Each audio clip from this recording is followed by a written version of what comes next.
நம்ம அம்மாக்கெல்லாம் பார்த்தீங்கன்னா காத்தால நம்ம கூட உட்காந்து சாப்பிட்டதா பெருசாக ஞாபகமே இருக்காது. எங்கள் அம்மாவுமே அப்படி தான் எல்லா வேலையும் முடிச்சுட்டு எங்களெல்லாம் ஸ்கூல் காலேஜ்லாம் அனுப்பிச்சி விட்டுட்டு வேலையெல்லாம் முடிஞ்சதுக்கப்புறம் லேட்டாக சாப்பிடுவாங்க. 11 ஆகிடும். அந்த தப்பை நான் ரிப்பீட் பண்ணும்போது தான் எனக்கே ரியலைஸ் ஆச்சு, நாமளுமே அந்த தப்பை தான் பண்ணுறோம் அப்படின்னு. அதை கரெக்ட் பண்ணிக்கணும். ஏன்னா நானே ஒரு ஒர்க்கெல்லாம் முடிச்சுட்டு 10:30 மணிக்கு மேலே தான் என்னுடைய பிரேக்ஃபாஸ்ட் எடுத்துப்பேன்.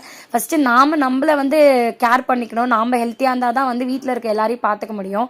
ஸோ நீங்களும் அந்த மிஸ்டேக் பண்ணியிருந்தீங்கன்னா சீக்கிரமாக அதை கிளியர் பண்ணிடுங்க. இன்றைக்கி லஞ்ச் பார்த்தீங்கன்னா கேரட் பொரியல் முட்டைக்கோஸ் கூட்டு பண்ணியிருந்தேன். அமேஜேஸ்க்கு இப்போ டெய்லி ஒரு ஸ்நாக்ஸ் கொடுக்கறதுக்காக யோசிக்க வேண்டியதாக இருக்குது.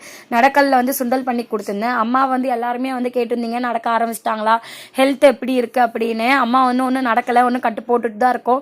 2 days ஒன்ஸ் பார்த்தீங்கன்னா ட்ரெஸ்ஸிங் பண்ணிகிட்டே இருக்காங்க. மாவு கட்டு இருக்குது. ஸோ இப்போதைக்கு டாக்டர் வாக்கருடைய சப்போர்ட்டில் ஜஸ்ட் மூவ் மட்டும் பண்ண சொல்லியிருக்காங்க. அந்த சர்ஜரி பண்ண லெக்குக்கு ஓவராக ப்ரெஷர் கொடுக்க வேண்டாம் அப்படின்னு. இந்த அளவுக்கு ஸ்டார்ட் பண்ணதே எங்களுக்கெல்லாம் ரொம்ப பெட்டராக தான் இருக்குது.